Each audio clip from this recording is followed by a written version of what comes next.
जहाज में बैठे तो प्लास्टिक है, अब पानी पिए तो प्लास्टिक में पिएंगे, और अब तो बहुत वो छोटे छोटे जरे प्लास्टिक के हमारे जिस्म का हिस्सा बनते जा रहे हैं। तो ड्यू टू माइक्रो ऑर्गेनिज्म, जो बैक्टीरिया है उसको, ऑर्गेनिक मटेरियल को उसको खा जाएगा तो इजीली वो डिग्रेड कर जाएगा। इस प्लास्टिक की मुसीबत को मैनेज करने के लिए हमारे पास क्या क्या साधन है, क्या क्या तरीके हैं, और कितना उस पर अमल हो रहा है?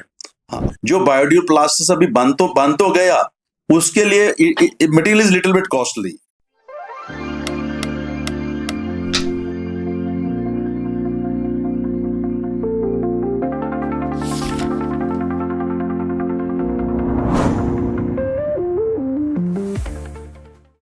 ये कश्मीर लाइफ स्टूडियो है और मैं हूं Masood Hussain. Consumer rights with BIS की जो सीरीज हमारे यहाँ सार्फिन के हवाले और उनके हुकूक से हवाले से चल रही है, उसकी एक और कड़ी लेकर मैं आज हाजिर हूँ। जैसा आप जानते हैं कि पूरी दुनिया जो इस वक्त एक बड़ा मसला जो हमारे इकोलॉजिकल कंसर्न्स जो हैं उनकी बुनियाद जो ज़मीनी सतह पर है वो प्लास्टिक की है। और प्लास्टिक क्या कर रहा है हमारी ज़मीन के साथ, हमारे वजूद के साथ, हमारे खानों और खुराक के साथ, और दुनिया में जो बाकी सारी चीज़ें हैं उनके साथ क्या हो रहा है प्लास्टिक की वजह से, इस पर हम आज बात करेंगे। और ये देखेंगे कि BIS जो मुल्क का मौकर एक इदारा है, मेयार जो मुकर्रर करता है चीज़ों के, उसमें प्लास्टिक भी शामिल है, और इसमें क्या कुछ किया गया है और क्या कुछ होने की तवक्का है, और जो प्लास्टिक है इसके हवाले से बात करेंगे थोड़ा तफसील से। और आज इस मौजू पर हमारे साथ बात करने के लिए हमने दावत दी है जनाब कमलजीत गाई साहब को। ये फॉर्मर डायरेक्टर रह चुके हैं CPET के। CPET मुल्क का एक और इदारा है, बहुत ही मौकर इदारा है, central institute of petrochemicals engineering and technology. तो इनकी पूरी नज़र है पेट्रोकेमिकल के हवाले से, जो भी इसके पूरा जो बास्केट है प्रोडक्ट्स का, जिसमें प्लास्टिक बहुत अहम है, इस पर उन्होंने काम भी किया है, ओवरसी भी किया है, और इसके नशीब फराज जो रहे हैं उस पर काम किया है। गाई साहब, आपका खुशामदीद कश्मीर लाइफ के शो में। धन्यवाद सर, धन्यवाद कश्मीर लाइफ की तरफ से हमारा आपका धन्यवाद, आपने हमें इस टॉपिक पे डिस्कशन के लिए इनवाइट किया। धन्यवाद। ये जो हमारी मतलब जो जिंदगी आज की है 21वीं सदी की, इसमें जो चीजें हमारे लिए बहुत ही अहम भी है और बहुत बड़ी मुसीबत भी है, वो प्लास्टिक है। ये तो पूरी दुनिया जानती है। तो आप जहाज में बैठे तो प्लास्टिक है, आप पानी पिए तो प्लास्टिक में पिएंगे, और अब तो बहुत वो छोटे छोटे जरे प्लास्टिक के हमारे जिस्म का हिस्सा बनते जा रहे हैं कि हमारे खुराक के साथ वगैरह। तो बेसिकली जो प्लास्टिक का सिस्टम है, प्लास्टिक की जो इकोनॉमी है, और प्लास्टिक का जो वजूद हमारी जिंदगी में है, आपने पूरी जिंदगी, आपका कैरियर प्लास्टिक के आसपास से रहा है पेट्रोकेमिकल्स के हवाले से।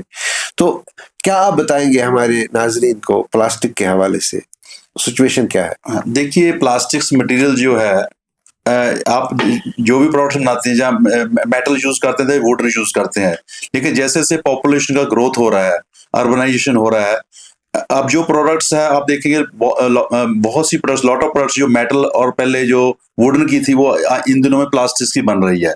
और भारत में, इंडिया में प्लास्टिक का कंजप्शन डे बाई डे बढ़ रहा है, उसको प्रॉपर्ली यूज किए।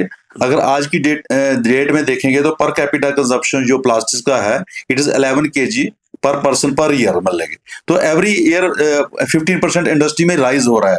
आप देखेंगे मॉर्निंग टिल, आप सुबह मॉर्निंग में जब आप उठते हैं तो you are using a bucket of plastics, mug plastic का है, वाटर टैंक प्लास्टिक का है। और ऑफिस में जाते हैं, मतलब कि your computer is there, your vehicle is there. आजकल आपने देखा होगा 2 व्हीलर 4 व्हीलर में हमारा गाड़ी का एवरेज ज्यादा आ रहा है। उसका रीजन यही है क्योंकि उसमें हमने प्लास्टिक को रिप्लेस किया मेटल से। ऐसी मतलब कि आप देखिए, ये प्लास्टिक एग्रीकल्चर में भी बहुत ज्यादा यूज हो रहा है, मेडिकल में भी यूज हो रहा है, ऑटोमोबाइल में भी, एरोप्लेन में भी यूज हो रहा है, किसी भी क्षेत्र में देखिए, पैकेजिंग में देखिए। तो क्योंकि अभी डे बाई डे जैसे पॉपुलेशन बढ़ रहा है, तो आप ट्रीज को तो काट नहीं सकते, उसका रिप्लेसमेंट है प्लास्टिक। तो इसके लिए इसका मतलब कि बहुत महत्वपूर्ण यूज है। और इसके फायदा क्या है कि लाइट इन वेट है, it is a very light in weight, easy to मतलब के मैन्युफैक्चर आल्सो। और इसको बनाने के लिए, जो इसकी प्रोडक्ट्स को बनाने के लिए भी इसकी मतलब के बहुत एनर्जी भी कम यूज होती है। तो अगर आप इसको प्रॉपरली ढंग से यूज करें, इसके बहुत सी एडवांटेज है, रिप्लेसमेंट है। क्योंकि आप वुडन वुडन तो अभी आने वाले दिनों में आपको इतनी मुश्किल है, तो प्रोडक्ट्स तो आपको चाहिए। तो इसलिए प्लास्टिक को अगर प्रॉपरली ढंग से उसकी प्रोडक्ट्स बनाएंगे, इसका बहुत इंडस्ट्री डे बाय डे बढ़ भी रही है। तो ये जो प्लास्टिक्स की मुख्तलिफ किस्में हैं, मुख्तलिफ चीज़ें हैं, मुख्तलिफ चीज़ों के इस्तेमाल में जाती हैं, तो इसकी जो ब्रॉड कैटेगराइजेशन है, इसको हम कैसे देखते हैं? हाँ, इसमें ब्रॉड कैटेगरी में देखिए, जो प्लास्टिक्स है कुछ पैकेजिंग में भी यूज होता है, कुछ एग्रीकल्चर में यूज होता है, कुछ डोमेस्टिक प्रोडक्ट्स में यूज होता है, कुछ ऑटोमोबाइल में भी है। लेकिन ज्यादातर देखिए प्लास्टिक 60% कंजप्शन जो है इसका प्लास्टिक का पैकेजिंग में यूज होता है। आज आप देखिए कुछ भी चीज पैकेजिंग के लिए जाते हैं, आप ग्रोसरी लेने जाते हैं, जैसे वेजिटेबल या फ्रूट लेने जाते हैं, आपको प्लास्टिक की पन्नी जिसको बोलते हैं पैकेजिंग में देता है। वो 60% प्लास्टिक जो है वो पैकेजिंग में है। लेकिन अब अभी क्या प्रॉब्लम क्या है, जो प्लास्टिक का पन्नी है उसको सिंगल यूज प्लास्टिक मतलब कि government is telling it is called single use plastic. लेकिन उसका डिसएडवांटेज एक थोड़ा सा आ रहा है कैरी बैग्स का, क्योंकि उसको उठा नहीं रहा कोई, क्योंकि पोल्यूशन क्रिएट कर रहा है। आज की डेट में जो पर कैपिटा अगर India is producing 9.3 million ton of plastic waste, but उसमें से 60% is only recycled, rest is just lying as it is, और उससे थोड़ा सा पोल्यूशन प्रोड्यूस भी हो रहा है मतलब स्पेशली कैरी बैग्स में। तो कुछ चीजें हैं जो हम खाने में इस्तेमाल करते हैं, मतलब खाना खाने में प्लेट होता है, बोतल होता है, या मग होता है, तो उसमें उसका जो प्लास्टिक ग्रेड है वो कंपैरेटिवली डिफरेंट माना जाता है पैकेजिंग के हवाले से। पैकेजिंग के मुकाबले में वो अलग प्लास्टिक होता है क्या? आपने सर बहुत अच्छा क्वेश्चन पूछा है। जो हमारे फूड के प्रोडक्ट्स की है, या मेडिकल में प्रोडक्ट्स है, अब आप देखिए मेडिकल में भी जो आपका डिस्पोजल सिरिंज है that is also made of plastics. फिर आपका कैरी बैग, जो आपका ब्लड पाउच है वो भी प्लास्टिक का है। लेकिन वो जो प्लास्टिक है वो सेपरेट प्लास्टिक होता है, उसको फूड ग्रेड मटेरियल कहते हैं। जो भी रॉ मटेरियल मैन्युफैक्चर है वो सेपरेट मटेरियल होता है, it is A food grade material. उस मटेरियल के लिए BIS ने नॉर्म्स भी दिए हैं, उसमें जो टेस्ट है मतलब के वो they are applicable for food grade material. तो उसमें उसके कोई हार्म नहीं है। अभी आपने बॉटल्स की बात की ना, उसमें ज्यादातर मटेरियल जो है पेट यूज किया था, पॉलीएथिलीन थेरापेथलेट, उसका वाइडली यूज है, पेट बॉटल्स का बहुत वाइडली यूज है। पहले इंडिया में मतलब कि मटेरियल मैन्युफैक्चरिंग था, अभी इंडिया में भी मैन्युफैक्चरिंग यूज हो रहा है। लेकिन उसके बॉटल के केस में अगर आप देखेंगे, अभी उसका भी जो वेस्ट मटेरियल है उसको भी कलेक्शन इजिली हो रहा है। कलेक्शन होके उसको रिसाइकल करके उसके फाइबर्स बनाए जा रहे हैं, और वो फाइबर्स आप आजकल देखेंगे, जैसे फाइबर्स पिल्लो देख रहे हैं, फाइबर्स और भी प्रोडक्ट्स देख रहे हैं, तो उसको रीयूज हो रहा है। That is again and again recyclable and reusable. तो ये जो BIS के स्टैंडर्ड्स हैं, क्या ये जो फूड ग्रेड प्लास्टिक है इसमें इससे नैनो पार्टिकल्स जो होते हैं, नैनो प्लास्टिक वो जो छोटे छोटे जरे होते हैं, क्या वो उससे खारिज नहीं होते? अगर आप फूड ग्रेड मटेरियल यूज करेंगे, तो अगर स्टैंडर्ड को नॉर्म करके उसकी क्वालिटी को वेरीफाई करेंगे तो उसमें कोई हार्म नहीं है। लेकिन दिक्कत क्या आती है मतलब कि जो उसमें जो मैन्युफैक्चरर है उसमें वो रिसाइकल मटेरियल यूज करते हैं, क्वालिटी के ऊपर कॉन्शियस नहीं है, क्वालिटी पे ध्यान नहीं देते। अगर आप क्वालिटी पे ध्यान नहीं देंगे, जैसे आपने रिसाइकल मटेरियल लिया, उसमें कुछ एडिटिव्स मिक्स कर दिए, but now it will become toxic, तो वो misuse of plastic is there, वो होना नहीं चाहिए। उसके बाद वजह से प्रॉब्लम आता है। अदरवाइज अगर आप वर्जिन मटेरियल यूज करें, फूड ग्रेड मटेरियल यूज करेंगे, तो ऐसा मतलब कोई दिक्कत नहीं है। तो ये जो आपने पूरा प्लास्टिक का जो इकोसिस्टम है वो आपने पूरा देख लिया है अपने कैरियर के दौरान। लेकिन हम जो प्लास्टिक मैनेज करना चाहते हैं, इसके जो हार्मफुल इम्पैक्ट्स हैं, ये तो बड़ी अच्छी चीज है अगर हम इस्तेमाल करें, क्योंकि अब तो प्लास्टिक के बगैर जिंदगी थोड़ी दुश्वार लग रही है।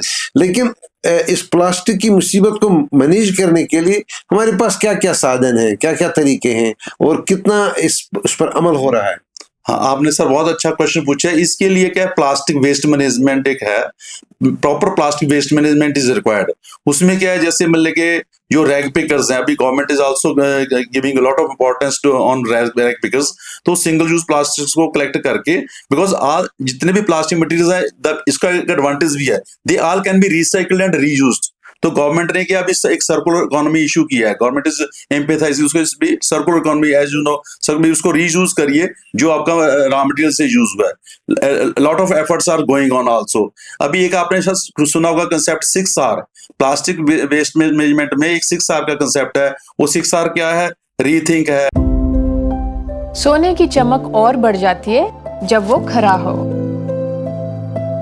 अब आप कहेंगे कि ये सोना खरा है, ये मैं कैसे जानती हूँ? मैं क्या जौहरी हूँ? जी नहीं, लेकिन BIS ने इसे बहुत आसान बना दिया है। गोल्ड ज्वेलरी पर 6 अंकों वाले HUID कोड के साथ हॉल मार्किंग मैंडेटरी कर दी है।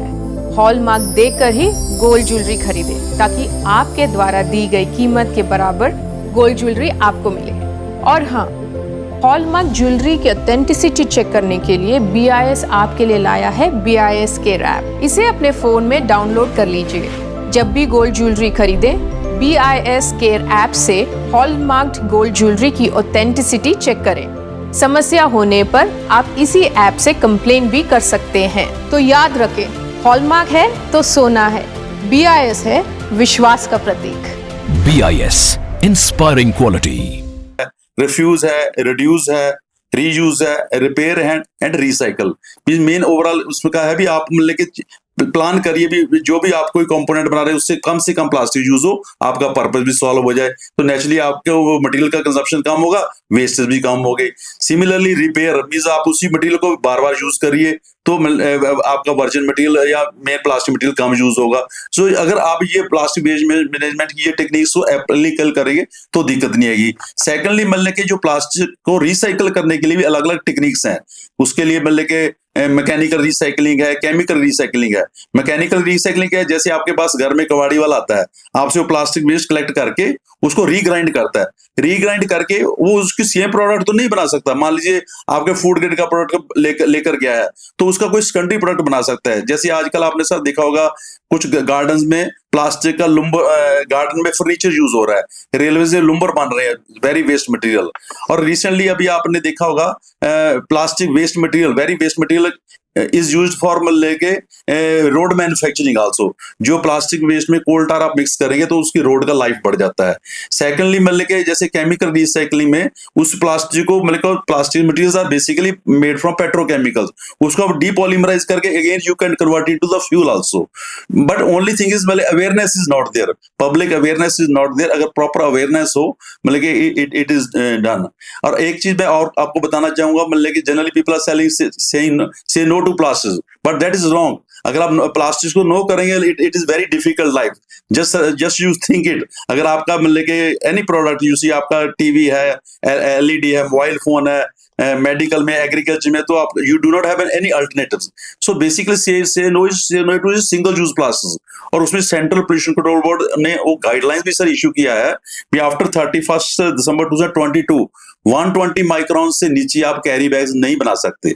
अगर आप 120 माइक्रोन से नीचे नहीं बनाएंगे, naturally it will be thicker material.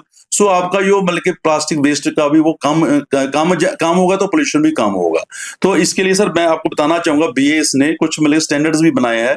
IS 14534 that is recovery and recycling of plastics, and IS 14535 it is recycle plastics for manufacturing of products. Means जो आप कैसे रिसाइकल करेंगे, और रिसाइकल में फिर उसमें आप देखें कुछ प्रोडक्ट्स में ना नीचे नंबर लिखा रहता है, जैसे 1 2 3 4 5।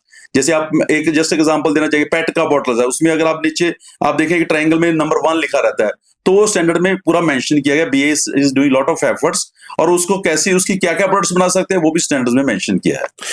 एक चीज मैं थोड़ा आपसे ये जानना चाहता था, हमारे जो इंस्टीट्यूशंस हैं, इदारे हैं, yes sir, for instance BIS है या CPET है या और भी बाकी जो सेंट्रल पोल्यूशन बोर्ड है, तो ये जो स्टैंडर्ड्स मुकर्रर करते हैं चीज़ों के बनाने के, चीज़ों के इस्तेमाल के, और चीज़ों को रीयूज, रिपेयर और मतलब जो बाकी चीज़ें हैं, तो क्योंकि जो मुल्क है एक बहुत बड़ा मुल्क है, तो इसमें बहुत सारी स्टेट्स हैं, क्या उसका जो इम्प्लीमेंटेशन उसी हिसाब से होता है जैसे आप सेंटर में देखते हैं जब आप पॉलिसी बनाते हैं? देखिए ऐसा है सर, किसी चीज को भी इम्प्लीमेंटेशन के लिए खाली गवर्नमेंट का रोल ही नहीं है, इसमें पब्लिक का रोल भी चाहिए।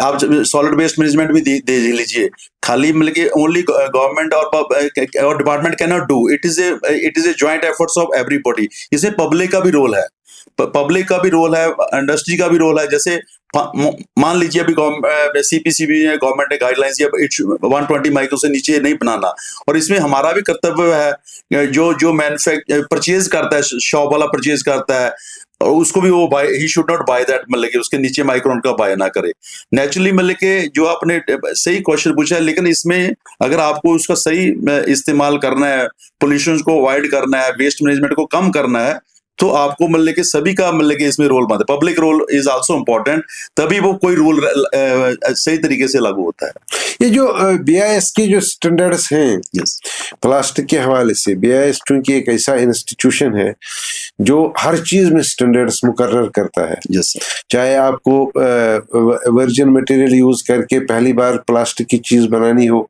या रीयूज करके कोई और दूसरी चीज रिप्रोसेस करके बनानी हो। जी सर। तो BIS का रोल आप कहाँ कहाँ देखते हैं और उसकी इम्प्लीमेंटेशन आपके हवाले से कितनी बेहतर है ग्राउंड पे?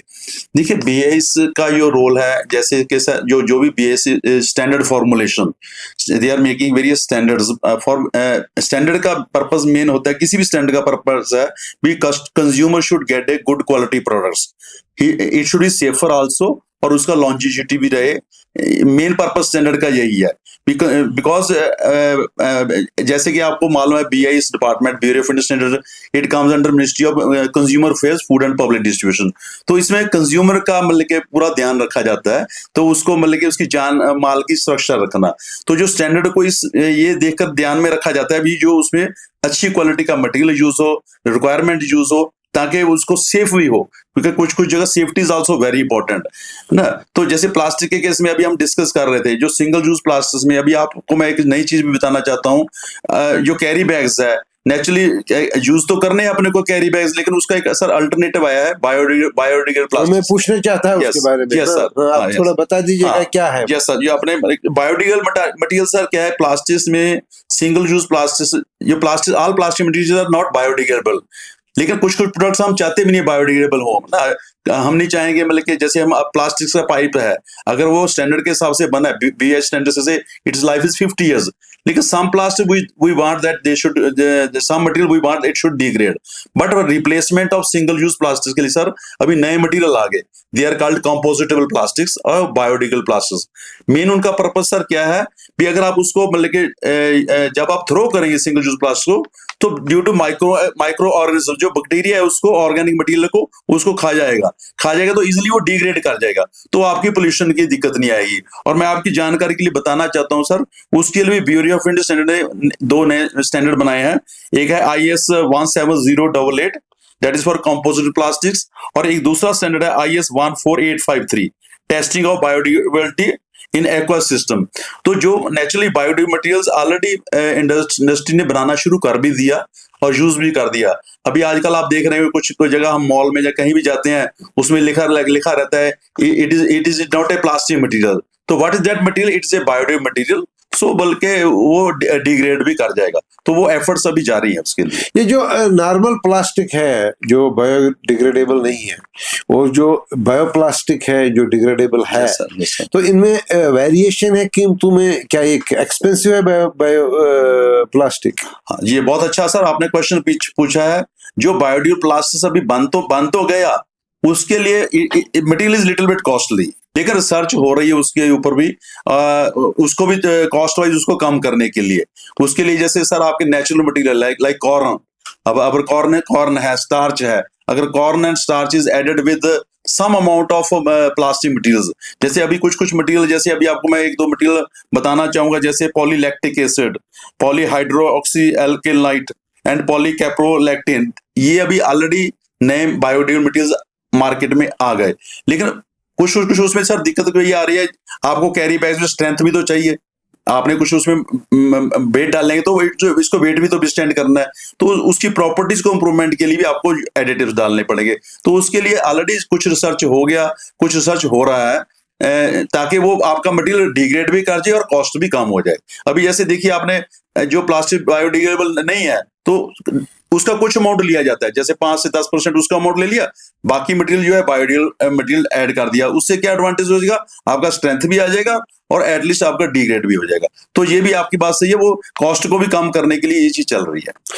एक इस कन्वर्सेशन के आखिर में एक बात मैं आपसे पूछना चाहूंगा कि देखिए, ये जो इंसान की तामीर तरक्की है, इंसान की ज़िंदगी है, इसमें साइंस का ज़बरदस्त अमल दखल है, क्योंकि अब दुनिया भर में हज़ारों लेबॉरेटरीज दिन रात काम करते हैं कि कैसे हम इंसान की ज़िंदगी को बेहतर बनाएं, चाहे उसकी सेहत हो या उसके इस्तेमाल की चीज़ें हों, प्लास्टिक हो, बायोडिग्रेडेबल मटेरियल हो।